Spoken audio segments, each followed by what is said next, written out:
My wife's family reunion in Martha's Vineyard. They forgot to book accommodations for me. Oops, everything's full. 67 family members in luxury rentals. I made one call. Next day, when a helicopter landed and picked up just me. Police arrived at her house. Nathan Forbes had learned early in life that some people measured worth in dollar signs, while others measured it in character. The Greer family had always been firmly in the first camp, and Nathan had been fighting an uphill battle for respect since the day he married their daughter, Molly, 15 years ago. He stood in the kitchen of their suburban Boston home, watching Molly hang up the phone with her mother. The forced smile on her face told him everything he needed to know before she even spoke. "So, the reunion's confirmed," Molly said, setting her phone on the counter with deliberate care. "Last week of July, Martha's Vineyard moms rented out 3 entire estates." Nathan raised an eyebrow. 3 estates? How many people are we talking about? 67, including us. Molly wouldn't meet his eyes. "It's the whole extended family. Cousins, second cousins, everyone." Nathan had met Molly during his graduate program at MIT back when he was burning through his doctoral dissertation on adaptive systems theory while working 3 jobs to pay for it. She'd been different then, or maybe he'd been too in love to see the warning signs. Her family came from old Northeastern money, the kind that bought summer homes in the Berkers and winter condos in Palm Beach. They tolerated Nathan at first. Certain Molly would eventually come to her senses and marry someone from their circle. That was before Nathan had turned down lucrative corporate offers to build something of his own. Before the lean years, before they had Taylor, 14-year-old Taylor walked into the kitchen, backpack slung over one shoulder, his face buried in a book about marine biology. The kid had Nathan's analytical mind and Molly's gentle nature, the best of both of them. He was quiet, thoughtful, the kind of teenager who preferred titles to parties. "Hey buddy," Nathan said. "Your mom's got news about the family trip." Taylor looked up and Nathan caught the flicker of anxiety in his son's eyes. The kid had learned to dread Greer family gatherings. There were always comments, subtle digs about Nathan's work, pointed questions about their modest lifestyle, comparisons to cousins whose parents bought them expensive cars and designer clothes. "It's going to be amazing," Molly said with forced enthusiasm. "Martha's Vineyard for a whole week. You'll love it, Taylor. Beach, sailing, maybe some whale watching." Taylor nodded. But Nathan saw his grip tighten on his book. That night, after Taylor had gone to bed, Nathan found Molly staring out the bedroom window. "Your mother gave you the speech, didn't she?" Nathan asked. Molly sighed. "She just thinks we should make more of an effort socially. Translation: I should wear nicer clothes and pretend I care about yacht clubs." "Nathan, I'm not criticizing you, Mole." He came up behind her, resting his hands on her shoulders. "I know this is hard for you." What Nathan didn't say was that he'd noticed the pattern over the years. Every family gathering became an exercise in subtle humiliation. Molly's brother, Heath, had made a fortune in finance and never let Nathan forget it. Her sister, Kendra, had married a venture capitalist. Even her cousins seemed to operate on a different economic plane, one where summer homes and luxury cars were baseline expectations.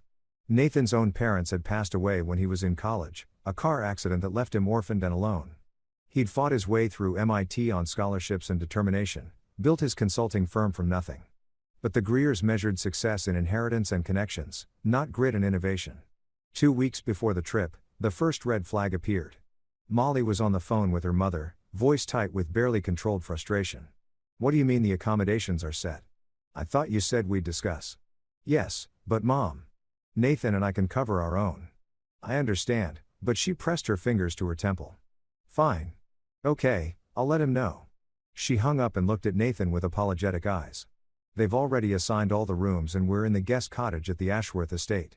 It's nice, Nathan. Really nice, but separate from everyone else. It's just logistics. The main houses are for the couples with multiple children, the larger families." Nathan had expected this. The Greers had been finding ways to other them for years, but he kept his voice neutral. "Whatever works, Mole." What Nathan didn't share was the email he'd received 2 days later from Heath Greer, Molly's older brother. It was addressed to the entire family group, a detailed itinerary for the reunion. Nathan scanned through pages of planned activities: golf at an exclusive club, dinner at restaurants that required reservations months in advance, a private yacht excursion, a catered beachside gala. At the bottom, in what looked like an afterthought, was a note: "Accommodations confirmed for all family members. See attached spreadsheet." Nathan opened the spreadsheet. 67 names, each with assigned lodging. He found his own name, Molly's, and then Taylor's name wasn't there. He read through it twice, certain he'd missed it. But no, every family member was listed except his son. Nathan walked to Molly's home office where she was reviewing lesson plans for the fall semester. She taught art history at a local college, a job her family considered a hobby despite her PhD. "Mole, did you see Heath's email?" She looked up, distracted. "The itinerary? Yeah, it's ambitious. I told Mom we might skip some of the activities. Look at the accommodations list." She pulled it up on her laptop and Nathan watched her face change as she scrolled through. "This can't be right. Taylor's not. This is a mistake. I'll call Mom right now." But Nathan had already seen enough mistakes over the years to recognize a pattern. "Wait, let me guess what she'll say." Molly's call to Gail Greer lasted 15 minutes. Nathan listened from the doorway, his jaw tightening with each excuse he heard Molly repeat. "She says the booking was done months ago. The rental properties have maximum occupancy limits. They tried to find additional space, but everything's booked. She says, we can figure out local hotels in Martha's Vineyard in peak summer season." Nathan's voice was cold. "Mole, they're housing 66 people in luxury estates, and they're telling us our son, their grandson, needs to find a hotel. She says it was an oversight.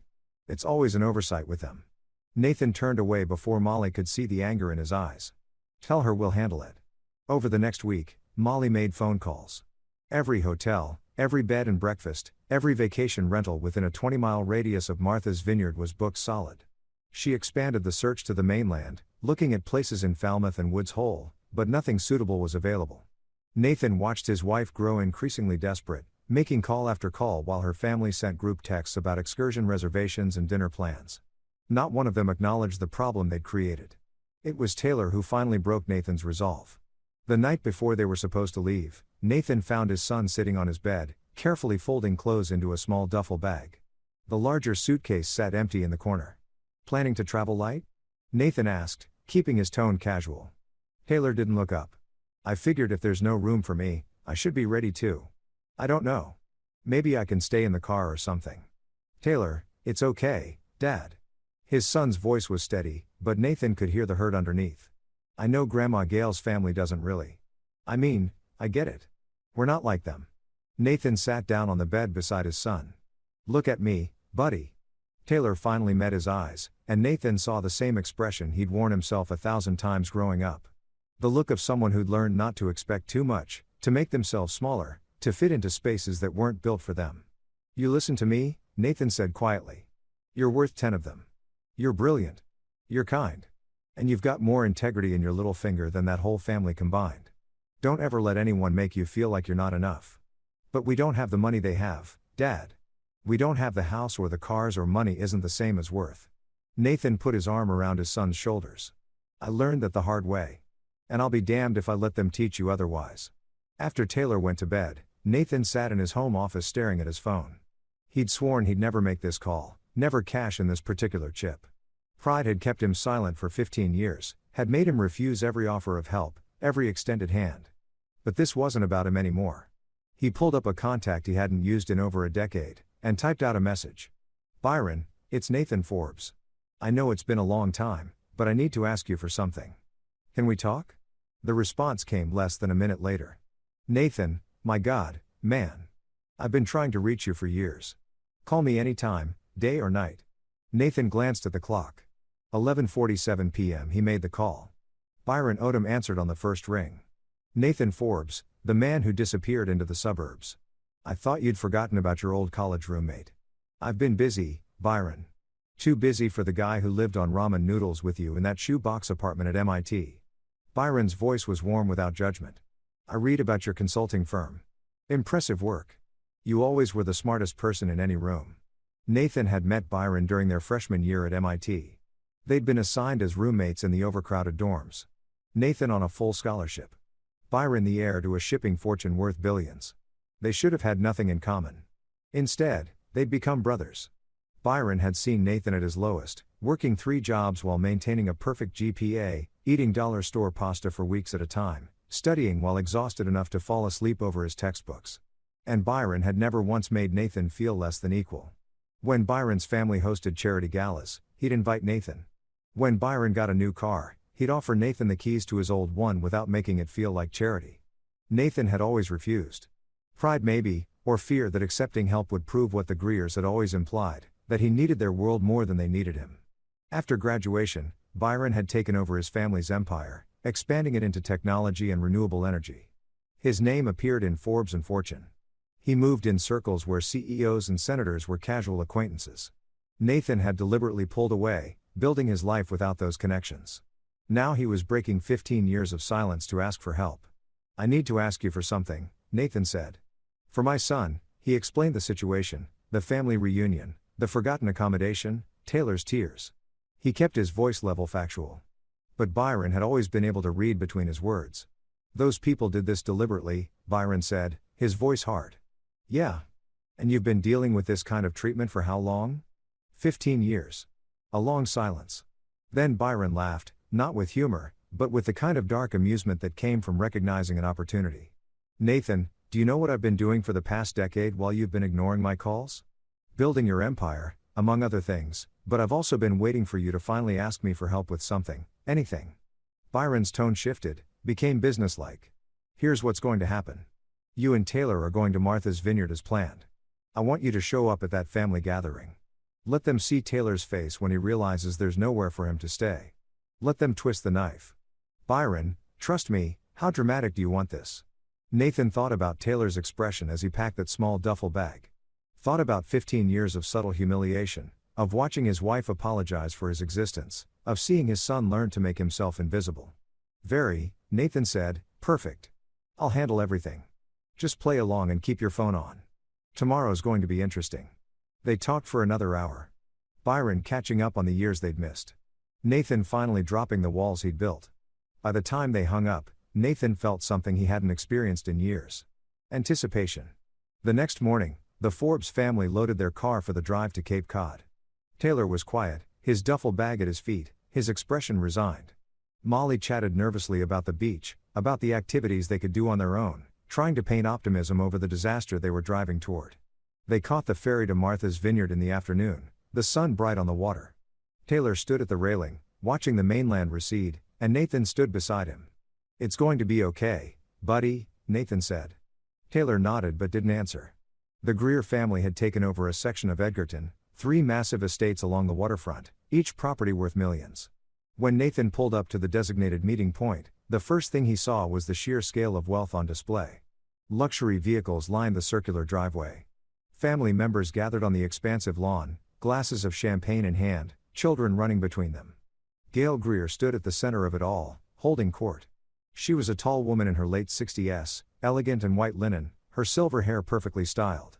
Everything about her radiated old money and older attitudes. She spotted Nathan's car, a reliable but unimpressive sedan, and her smile tightened. Keith Greer, Molly's brother, stood beside his mother wearing khakis and a polo shirt that probably cost more than Nathan's monthly car payment. His wife, Bethany Hudson Greer, looked like she'd stepped out of a country club catalog. Molly got out first, immediately enveloped by her sister, Kendra Shaw, and a gaggle of cousins. Nathan helped Taylor with their bags, aware of the eyes on them, the subtle assessments. "Nathan, Molly, you made it." Gail swept forward, kissing Molly on both cheeks before turning to Nathan with a smile that didn't reach her eyes. "And Taylor, darling, you've grown." "Hi, Grandma Gail," Taylor said quietly. Come. Let me show you to your cottage. It's charming." "Really?" "Very private." Gail gestured toward a path that led away from the main estates. "The rest of the family is settled in the main houses. We've had such fun getting organized. The children are already asking about the beach." Nathan felt Taylor stiffen beside him.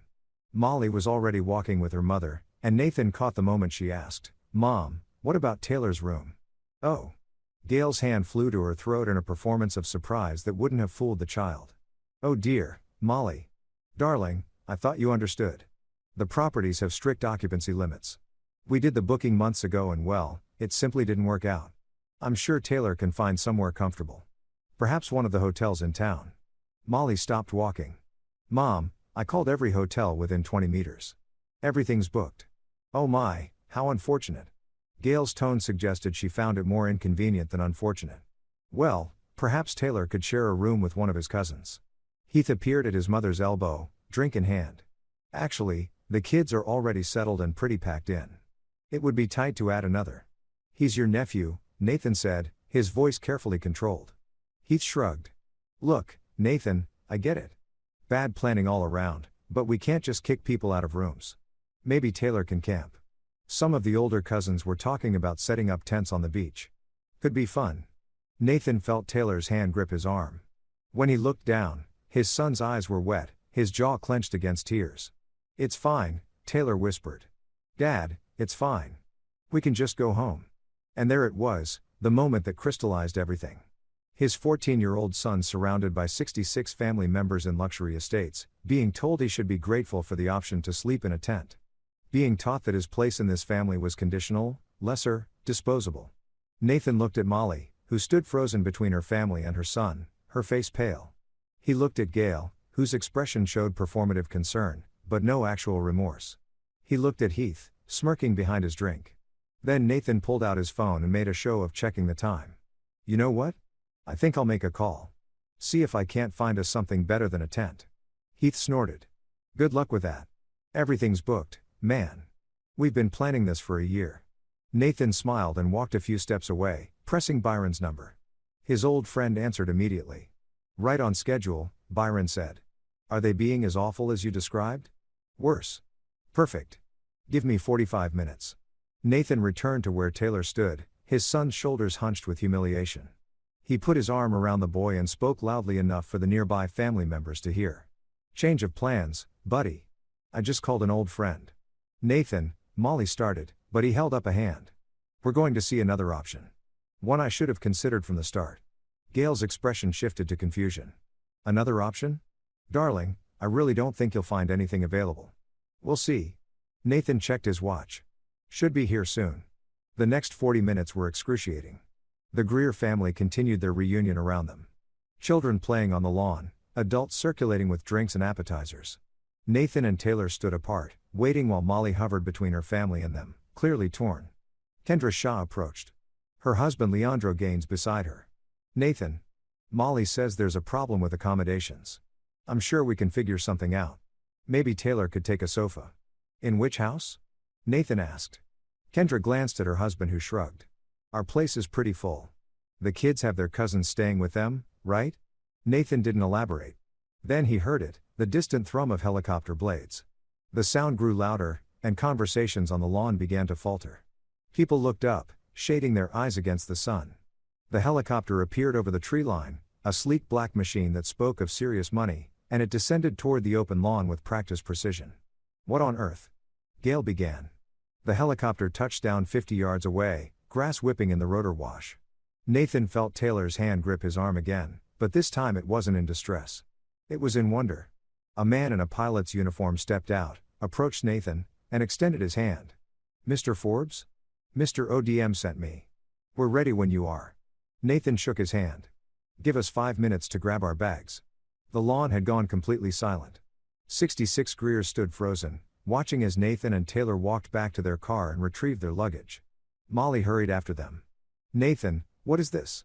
What's happening? Byron Odom is an old friend, Nathan said calmly, loading bags into the helicopter. We were roommates at MIT. He heard about our accommodation problem and offered us his place. Molly's eyes widened. Byron Odom? The Byron Odom? Nathan smiled. Is there more than one? Keith had approached, his swagger gone. Wait, you know Byron ODM? The shipping heir, the guy who just bought that tech company for $3 billion. We go way back, Nathan said. He turned to Taylor. Ready, buddy? Taylor's tears were gone, replaced by something like awe. Really? We're really doing this? We're really doing this. Nathan helped his son into the helicopter, then turned back to the assembled Greers. Gil had gone pale. He looked like he'd been punched. The extended family was pulling out phones, trying to process what they were witnessing. Molly, you coming? Nathan asked his wife. She looked at her mother, then at Nathan, and something in her expression shifted. She'd spent 15 years making excuses for her family, trying to bridge two worlds. But standing there watching them offer her son a tent while they toasted champagne in their estates, something broke. Yes, she said firmly. I'm coming. She climbed into the helicopter beside Taylor. Nathan followed, settling into the seat and pulling on the offered headset. Through the window, he could see Gail's mouth moving. Could see her reaching for her phone. The pilot lifted off smoothly and Nathan watched the Greer family reunion shrink below them. He saw Heath running for his car, saw other family members pulling out phones, saw Gail gesturing frantically. "Where are we going?" Taylor asked through the headset, his eyes wide. "You'll see," Nathan replied, squeezing his son's hand. The flight took 20 minutes, carrying them north along the coast. Below, the Massachusetts shoreline stretched out in a patchwork of beaches and estates. Then the pilot banked toward a peninsula and Nathan saw it. A property that made the Greer family's rented estates look like beach cottages. The main house was a sprawling modern masterpiece. All glass and stone, positioned on a private point with 360 degrees of ocean views. There were guest houses, a tennis court, an infinity pool that seemed to merge with the Atlantic, and a private dock where a yacht was moored. The helicopter landed on a dedicated helipad near the main house. Byron Odom was waiting for them, looking exactly like the man Nathan remembered, but polished by 15 years of success.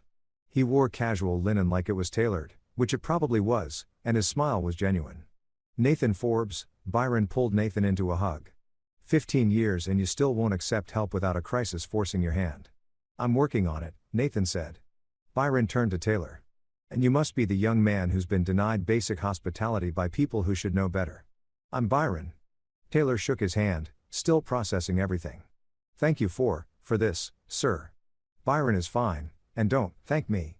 Your dad saved my academic career at MIT more times than I can count." Byron looked at Molly.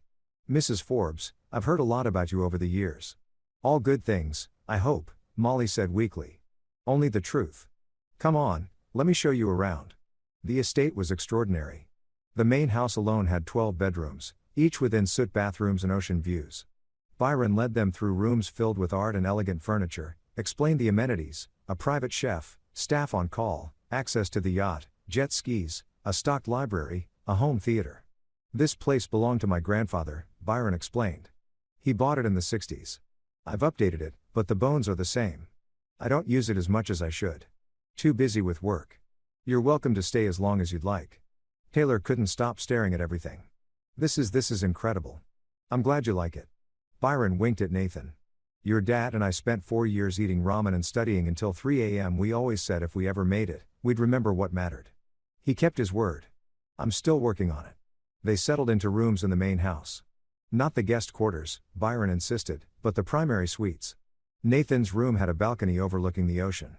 Taylor's room had a telescope positioned to view the stars and the water. That evening, Byron's chef prepared dinner: fresh lobster, local vegetables, homemade bread. They ate on the terrace as the sun set over the water, and Nathan watched Taylor laugh at Byron's stories about their MIT days. "Your dad once spent 72 hours straight solving a theoretical problem that our professor said was impossible," Byron said. "Didn't sleep, barely ate.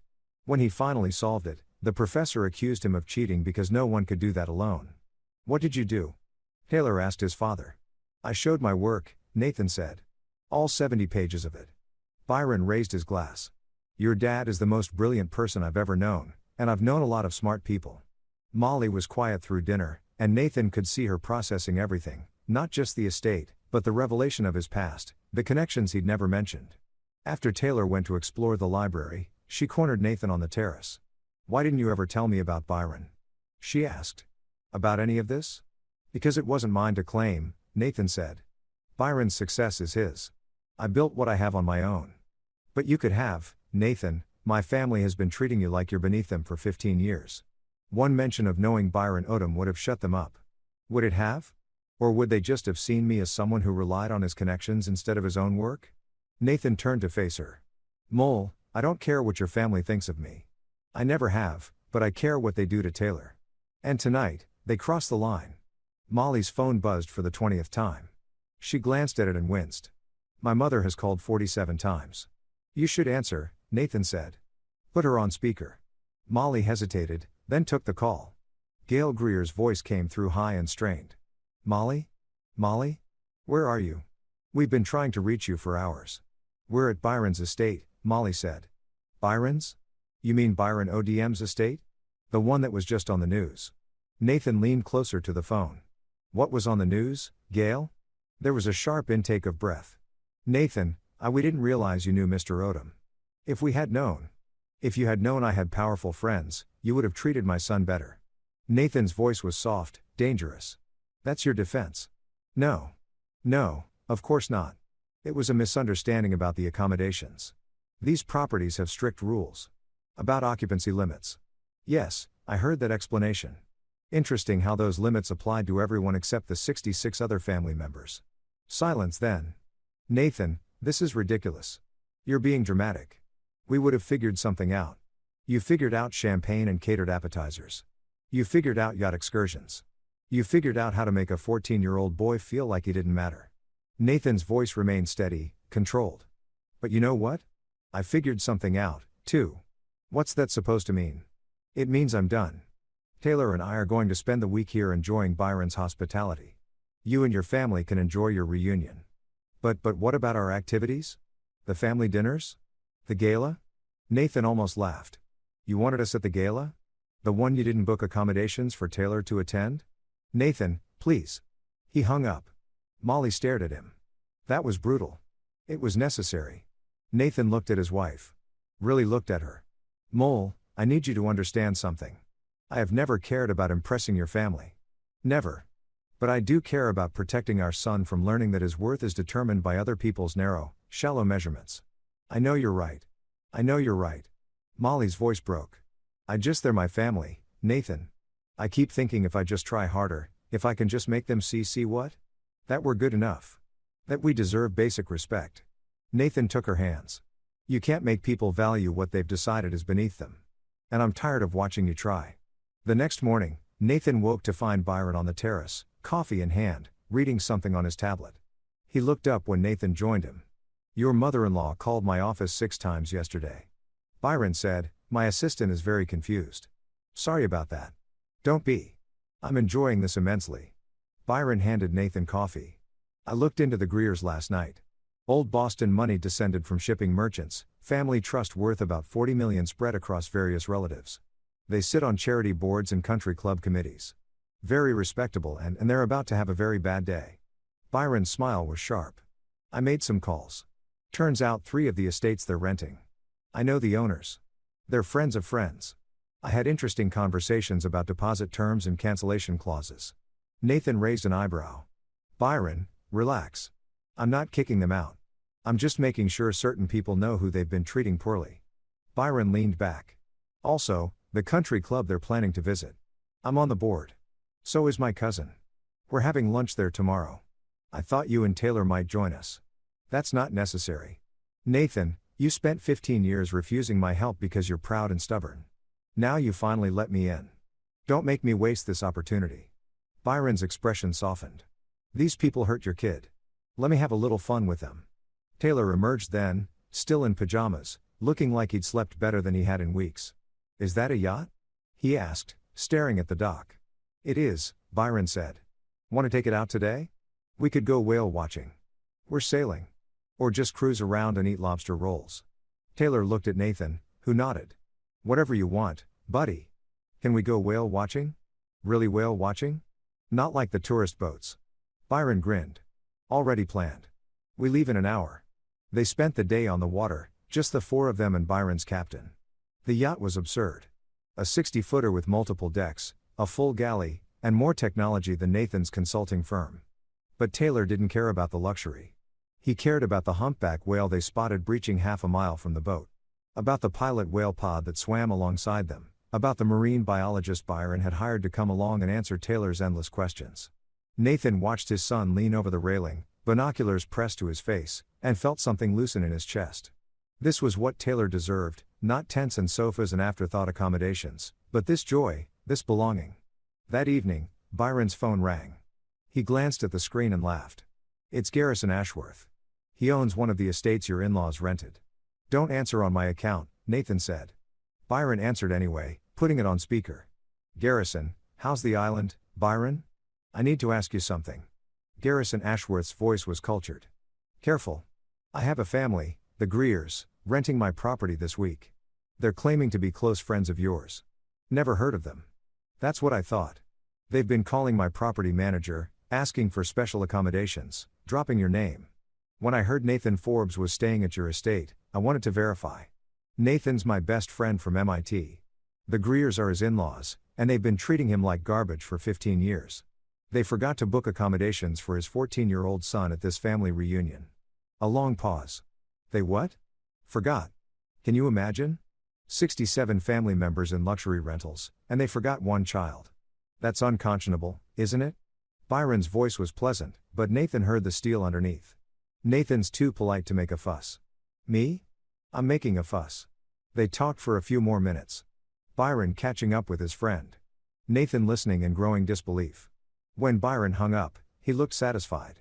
Garrison's going to have a conversation with the Greers about their behavior. Very polite, very civil, but he's going to make it clear that their rental is contingent on them maintaining certain standards. Byron, you don't have to. Yes, I do. Byron's expression was serious now. Nathan, you were there for me when I had nothing to prove except my brain. You never cared about my family's money. You never asked me for anything, even when you were working 3 jobs and barely sleeping. You treated me like an equal when most people saw a checkbook. You were my friend. Exactly. And now I'm returning the favor. Byron stood. These people need to learn that who you know and what you've built matters more than what you inherited. It's a lesson I learned from you. The next day, Byron insisted they attend lunch at the Island Country Club. Nathan tried to refuse, but Molly, who'd been quiet since the phone call with her mother, convinced him. Let me do this, she said. Let me show them whose side I'm on. The country club was exactly what Nathan expected. White tablecloths, hushed conversations, walls lined with photos of past presidents and championship winners. Byron greeted the maitre by name and led them to a table on the terrace overlooking the golf course. They'd been seated for 10 minutes when Gail Greer arrived with Heath and Kendra along with several cousins and their spouses. They'd clearly heard Byron was dining at the club and had come to what? Apologize network. Nathan wasn't sure. Gail approached their table, her smile brittle. Byron Odom, what a pleasure to finally meet you. I'm Gail Greer, Molly's mother. Byron stood politely, but didn't extend his hand. Mrs. Greer, I understand there was a misunderstanding about accommodations. If we'd known Nathan had such distinguished connections. That's exactly the problem, Byron interrupted, his voice cutting. You should have treated Nathan and Taylor with respect because they're family, not because you thought they might know someone important. Gil's smile faltered. Heath tried to step forward. Mr. Odom, I think there's been some miscommunication. Has there? Byron's eyes were cold. Because from what I understand, you had accommodations for 66 family members, but somehow forgot a 14-year-old boy. That seems pretty clear to me. The properties had occupancy limits, Keith started. Please don't insult my intelligence. You had 3 estates with flexible room assignments. You simply chose not to make space for Taylor. Byron glanced at Taylor, who sat quietly beside Nathan, watching. How does that make you feel, Taylor? Knowing your extended family chose champagne and catered meals over ensuring you had a bed. Taylor swallowed hard, but met Byron's gaze. It hurt, but Dad says people who measure your worth by their convenience aren't worth impressing. Your dad's a smart man. Byron turned back to Gail. Mrs. Greer, I've made some calls since we met. Did you know Nathan turned down multiple 6-figure job offers after MIT to build his own consulting firm? He could have taken the easy path, used connections, played the corporate game. Instead, he built something from nothing. That takes character. We've always respected Nathan's work. Gail began. Have you? Because I've heard 15 years of stories that suggest otherwise. Subtle digs, pointed questions, comments about their modest lifestyle. Byron's voice stayed level, but Nathan could see the anger underneath. Nathan Forbes is worth 10 of the people in this club. And if you can't see that, you don't deserve him in your family. The entire terrace had gone quiet. Conversations had stopped. Heads had turned. Gilunk greater than S face was white. Heath looked like he wanted to disappear. Kendra Shaw tried a different approach, addressing Molly. Sis, this is getting out of hand. We're family. We should be able to work this out. Molly looked at her sister for a long moment. You're right. We're family, which is why you should have made sure my son had somewhere to sleep before you worried about champagne selections. Molly, no. Molly's voice was firm, and Nathan saw his wife clearly for the first time in years. I've spent 15 years making excuses for you. For Mom, for all of you. I told myself you didn't mean it. That Nathan was too sensitive, that I just needed to try harder to make everyone get along. But you hurt my son. You made him feel worthless. And I'm done pretending that's acceptable. Gail reached for her daughter. Molly, darling, please. We're going to finish our lunch now. Molly said, you can go back to your reunion. The Greers left, their exit watched by the entire club. Nathan reached under the table and took Molly's hand. She squeezed back, her eyes wet, but her expression determined. Byron raised his wine glass. To family. The kind you choose, not the kind you're stuck with. They clinkied glasses and Nathan saw Taylor smile for the first time in days. A real smile, unguarded and bright. The next 2 days passed in a blur of activity. Byron seemed determined to show Taylor everything the island had to offer. They went deep-sea fishing, visited the marine biological laboratory, took the yacht out for sunset cruises. Nathan found himself relaxing in ways he hadn't in years, watching his son come alive with curiosity and excitement, but he also knew the reckoning wasn't over. Byron had been making calls, quiet conversations with friends and business associates. Nathan didn't ask for details, but he noticed the way Byron would smile after certain conversations, the way he'd tap his tablet with satisfaction. On the 4th day, Molly's phone rang with an unfamiliar number. She answered hesitantly and Nathan watched her face change as she listened. Yes, I understand. No, we haven't. Yes, of course.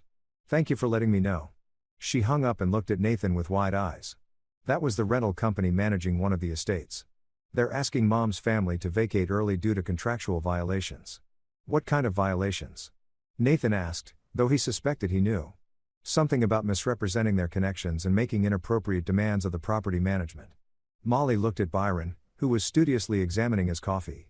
Did you? I made a few phone calls, Byron said mildly. Mentioned that the Greers had been using my name without permission. Suggested that their behavior toward Nathan and Taylor might reflect poorly on any property owner who continued to host them. The owners reached their own conclusions. Byron. That's Molly stopped, then surprised Nathan by laughing. That's exactly what they deserve. The full scope of Byron's intervention became clear over the next day. The country club where the Greers had planned their gala dinner called to say there had been scheduling conflicts. The yacht company canceled their booked excursion due to maintenance issues. The golf reservations vanished. The restaurant reservations disappeared. One by one, the carefully planned activities of the Greer family reunion fell apart. Gail called Molly in a panic. Everything's being cancelled. The gala, the yacht, the golf. I don't understand what's happening. It's called consequences, Mom, Molly said, her voice calm. You humiliated a 14-year-old boy because you thought his father wasn't important enough to matter. Turns out he matters to people who actually have influence. This is ridiculous. We've spent thousands of dollars and we've spent 15 years being treated like second-class members of this family. Molly looked at Nathan as she spoke. I should have stood up to you years ago. Should have protected Nathan from your comments and your condescension. But I was afraid of losing you, losing the family. You're not losing us. We're here, are you? Because from where I'm standing, you only care now that you realize Nathan has connections. You didn't care when he was just a smart, hard-working man who loved your daughter and grandson. Molly's voice broke. You taught me to value the wrong things, Mom. And I'm done with that lesson. She hung up. That evening, Nathan found Molly on the terrace watching the sunset. He sat beside her, not speaking, just being present. I'm sorry, Molly said finally, for all of it. For not defending you, for making excuses, for letting them treat us that way. You were caught in the middle, Nathan said. I never blamed you. You should have. She turned to him, tears on her face. You've been protecting me for 15 years, Nathan. Protecting me from seeing what my family really was. Never complaining, never making it my problem. And I let you, Mole. No, let me say this. She took his hands. You're the best man I know. You built a life, a career, a family, all on your own strength. You never needed my family's approval and you never pretended to. I'm the one who kept trying to force two worlds together that were never going to fit. What are you saying? I'm saying I choose you. I choose Taylor. I choose the life we've built. She smiled through her tears. And if my family can't respect that, if they can't see what I see when I look at you, then they're not my family anymore. Not in the ways that matter. Nathan pulled her close, feeling the weight of 15 years shift and settle into something new. I love you, Mole. I love you, too, and I'm going to spend the rest of our lives proving it. On the 6th day of what should have been the Greer family reunion, Nathan received a call from an unknown number. He almost didn't answer, but Byron, who was teaching Taylor to sail, nodded toward the phone. Take it, Byron mouthed. Nathan answered, Hello, Mr. Forbes. This is Lawrence Greer, Molly's father. Nathan had met Larry Greer exactly twice in 15 years. Once at the wedding, once when Taylor was born. The man was a ghost in his own family, overshadowed by his wife's personality and preferences. Mr. Greer. Larry is fine. I'm calling to apologize for my wife, for my children, for myself. His voice was heavy with something that sounded like shame. I've been watching this family tear itself apart this week and I realized something. We've been wrong about you, about what matters.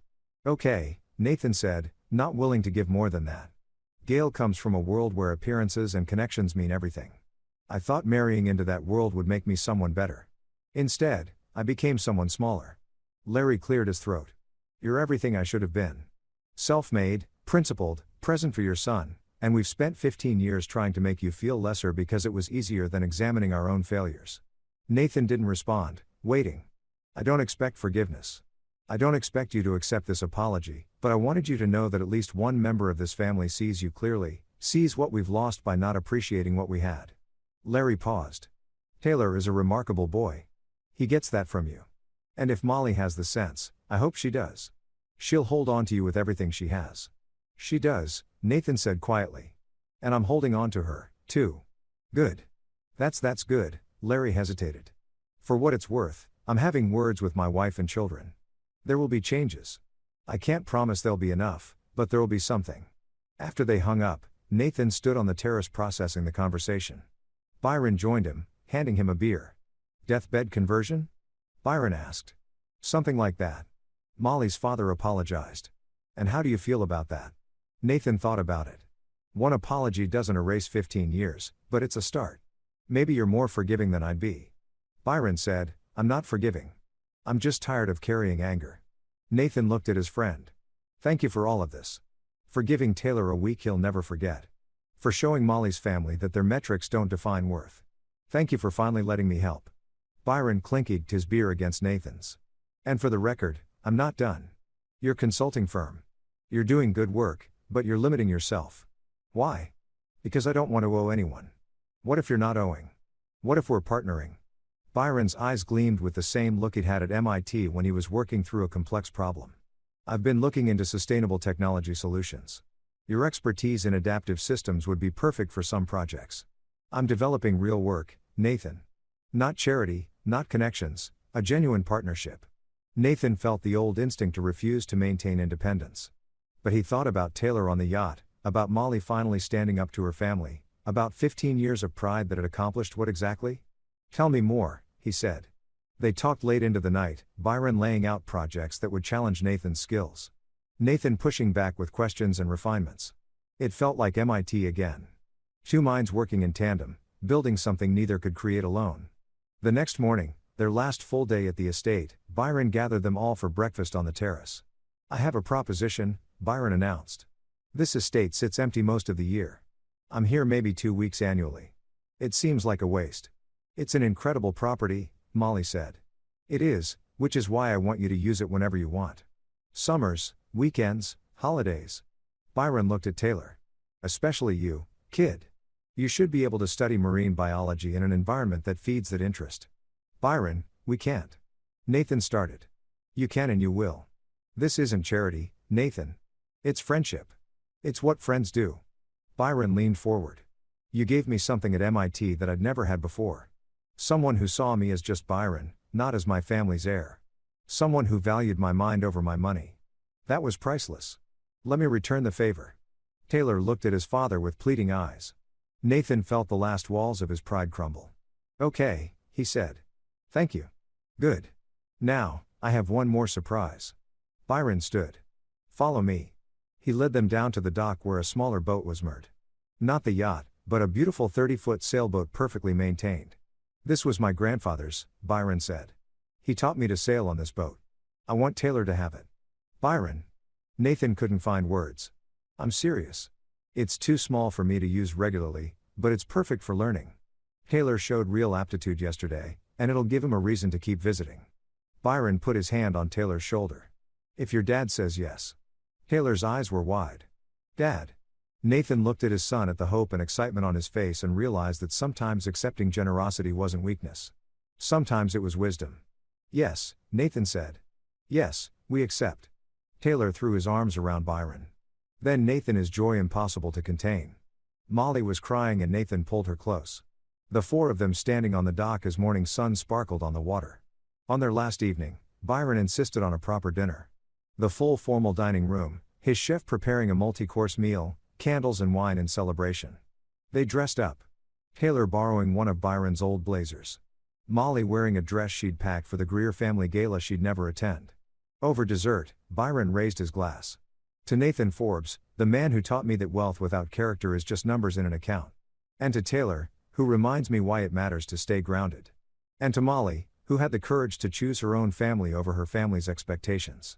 They toasted, the crystal ringing in the candlelight. Nathan's phone buzzed with a text. He glanced at it and smiled. Molly, your mother wants to know if we'll attend the final family dinner tomorrow night. She says she has something important to say. Do you want to go? Molly asked. Nathan thought about it. He thought about 15 years of subtle warfare, about Taylor packing a small duffel bag, about the moment his son had been told to be grateful for a tent. He thought about Byron's friendship, about Molly's tears on the terrace, about Larry Greer's phone call. Yeah, he said finally. Let's go. But we go together and we go as equals. No more apologizing for who we are. Molly smiled. Together as equals. The next evening, they returned to the Greer family estates for the final dinner. The atmosphere was markedly different from their arrival. The champagne was gone, replaced by beer and simple wine. The catered meals had become potluck dishes. The planned gala had morphed into a casual cookout on the beach. The family gathered as Nathan, Molly, and Taylor arrived. This time in a car Byron had lent them, a Mercedes that made a quiet statement. Nathan saw the looks, the whispers, the way people watched them cross the lawn. Gail Greer stood at the center, but she wasn't holding court. She looked diminished, tired, and when she saw Nathan, something in her expression crumbled. Nathan, Molly, Taylor. She approached them slowly. Thank you for coming. The entire family had gathered, 66 people forming a loose circle. Nathan realized this wasn't going to be a private conversation. I owe you an apology, Gail said, her voice carrying across the lawn. I owe all of you an apology. What we did, what I orchestrated was cruel. It was beneath the standards I've always claimed to uphold, and it's cost us dearly. Heath stepped forward, his swagger completely gone. I was a dick. There's no other word for it. I let myself think that because I made money, I was worth more than people who made less. That's garbage thinking, and I'm sorry. Kendra spoke next. We got caught up in keeping up with each other, in maintaining appearances. We forgot what family actually means. One by one, family members spoke, some sincerely, others clearly uncomfortable, but trying. Nathan listened, his arm around Taylor, feeling his son lean into him. Finally, Larry Greer spoke. I've been a coward. I let my wife run this family's values into the ground because it was easier than standing up for what I knew was right. Nathan, you've been more of a man in your silence than I've been in 30 years of marriage. I'm sorry. The apologies hung in the air.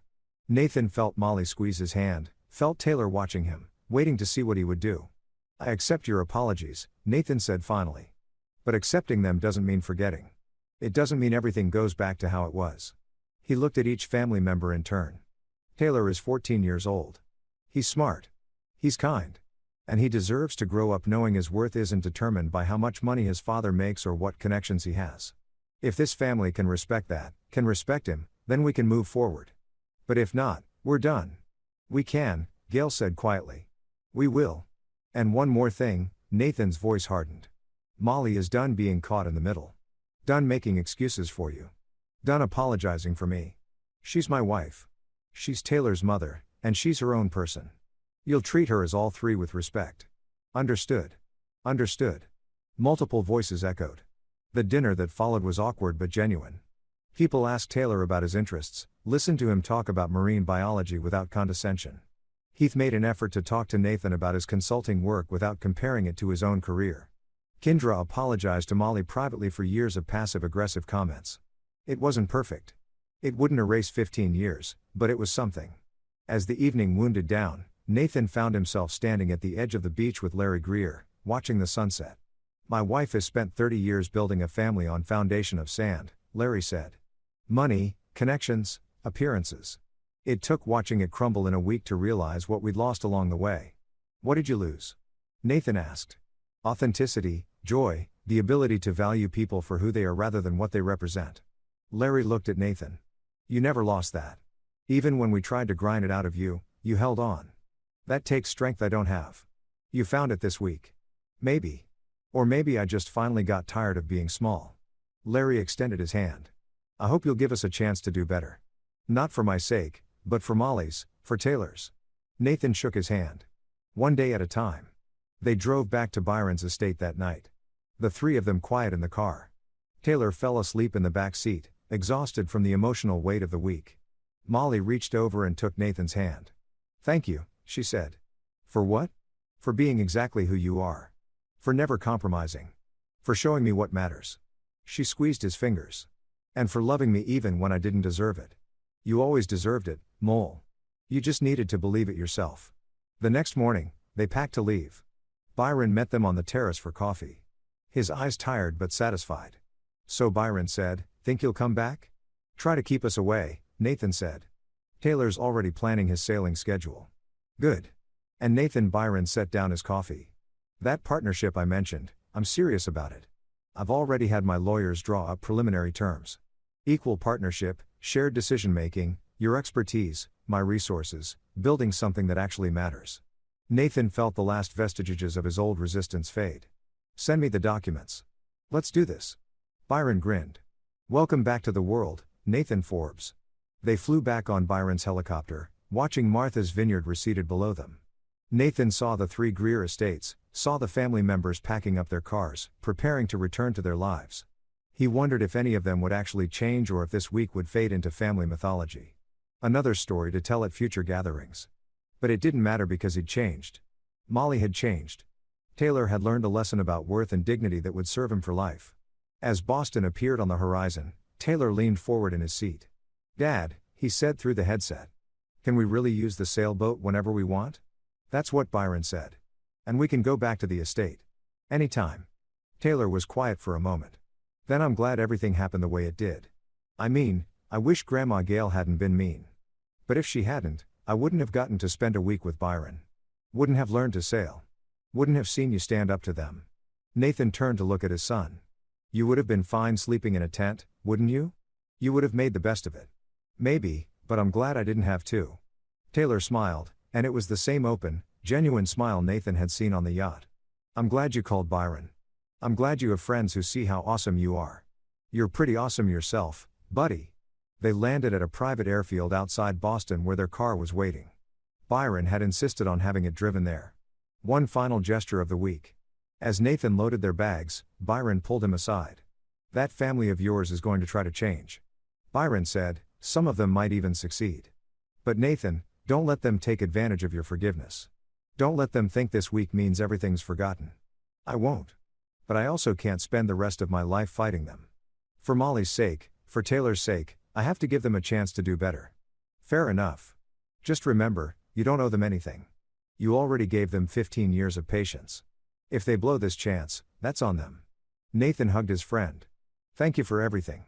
"That's what brothers do," Byron said. "Now go home, build your life, and call me more than once every 15 years. The drive home was peaceful. Molly dozed in the passenger seat. Taylor read his marine biology book in the back. And Nathan thought about the week that had just ended. Thought about his son's tears, about the helicopter landing, about standing in that country club and watching Byron dismantle the Greer's pretensions with simple truth.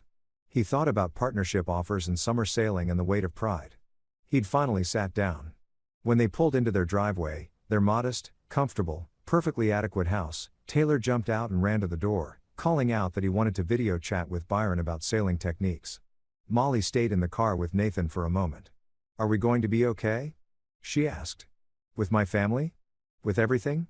"We're going to be better than okay," Nathan said. "Because we're not defined by them anymore. We're not trying to fit into their world or prove anything to them. We're just us, and that's enough. That's more than enough." Molly leaned over and kissed him. "I love you, Nathan Forbes.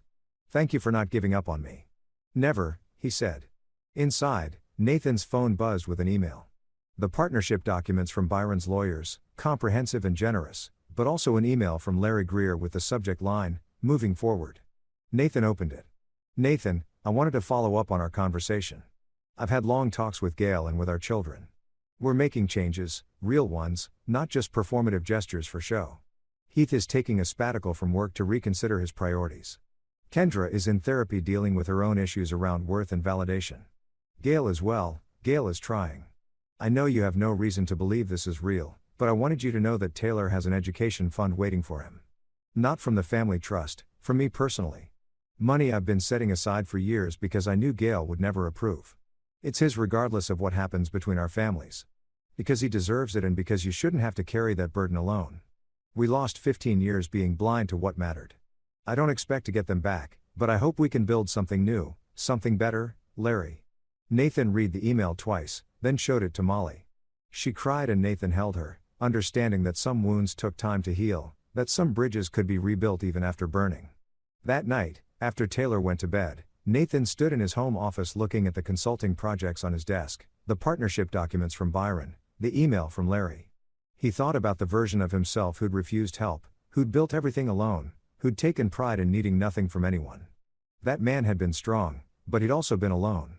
This new version, the one who accepted friendship, who let people see him clearly, who stood up not just for himself, but for his son, who'd finally let his wife choose sides without guilt. This version was stronger. Molly appeared in the doorway, coming to bed. Yeah, just thinking about how sometimes winning doesn't look like what you expected. Sometimes it's not about crushing your enemies or proving everyone wrong. Sometimes it's just about standing firm in who you are until the world adjusts around you. Molly smiled. Very philosophical. Also very you. That's what Taylor said, that I'm awesome. He's right. You are. She held out her hand. Come on, awesome man. Tomorrow you have a partnership to negotiate and a son who wants to plan 17 sailing trips. Nathan took her hand and followed her out of the office, turning off the light behind him.